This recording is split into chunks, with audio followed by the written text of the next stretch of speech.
بختصر اقل من غيري. يا ريت تفضل. في موضوع عبد اللطيف واحمد عيد. انا في مباراه الاهلي والنصر، تفضل. لا موضوع احمد عيد وموضوع الرياضيه اللي هي تمثلني وانا احد ابناء الرياضيه، وانا اتشرف فيك ورئيس تحريرها اخ عيد الثقيل اخوي، ولا ارضى احد انه يسيء له بهذه الطريقه. اولا اتحدى انه احد جاب في الرياضيه مكتوب انه احمد عيد هو اللي اتصل على عبد اللطيف، اتحدى. كتبت الرياضيه انه هناك تواصل بين الطرفين. التواصل من اللي اتصل اول من اتصل الثاني، هذا من مساله من يبحث عن العذر. الرياضيه لم تكتب انه عيد هو اللي اتصل على عبد اللطيف، هي كتبت فيه تواصل بين اللاعب ومدير رئيس اتحاد القدم اللي قدم نصائح ابوي اللي اتفق. طلع عبد اللطيف في القناه صوت وصوره، يعني ما عاد فيها مجال، مع بتلقس مع صوت وصوره. اثبت وجهه نظر الرياضيه انه اتحاد القدم خدم النصر وتخلى عن شلون لا لا لا مو صحيح الكلام هذا. كلام لا كلام هذا كلام مو منطقي. عبد اللطيف لا عبد اللطيف شكر الرياضيه. انا اقول لك عبد شكر الرياضيه. يا اخي انا بقول دقيقه لو سمحت ارجوك. فهد الروقي انا شايف اللقاء. طيب انا اقول لك دقيقه الله يطول لي في عمرك. عبد اللطيف قال بالحرف الواحد، الاستاذ احمد عيد قال لي بالحرف الواحد حقك حتاخذ بالنظام بالطرق النظاميه. صحيح. هذا انا شفته بعيني عند بتلقس. طيب دقيقه نألف. طيب لا تقول لي تألف. لا انا ما لا تألف. انا سمع سمعته على عيني وراسي، سمعته. اذا انت سمعته وقفت، لا انا رجال افكر واشوف بعيني واعرف الانظمه. طيب دقيقه انا ما تصيد. دقيقه لا ما تصيد. انا ما تصيد. انا اثبت لك بالانظمه، الشباب اللي يعرفون ان الانظمه يحكمون فيها.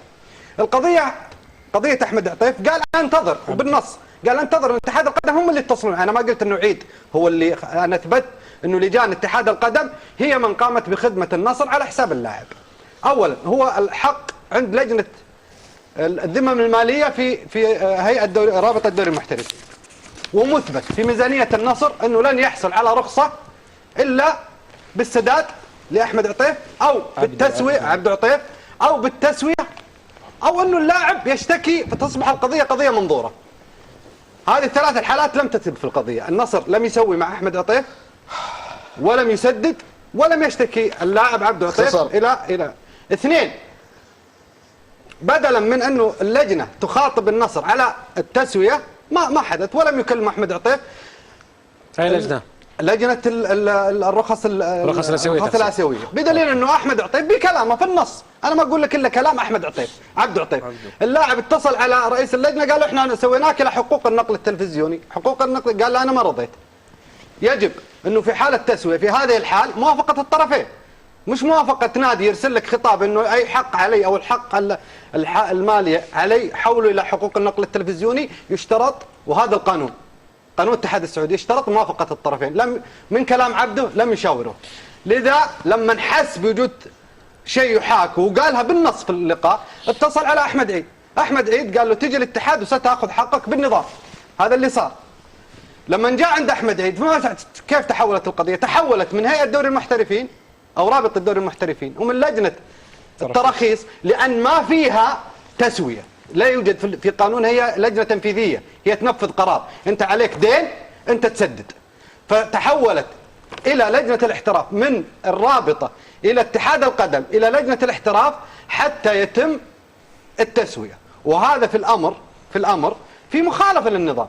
الامر الثالث، خلال حديث عبد عطيف كل من فاوضوه طارق كيال رئيس لجنه التراخيص في رابطه الدوري المحترفين، احمد عيد رئيس اتحاد القدم، والدكتور عبد الله البرقان رئيس لجنه الاحتراف، هذول يفاوضونا عشان التسويه مع نادي النصر.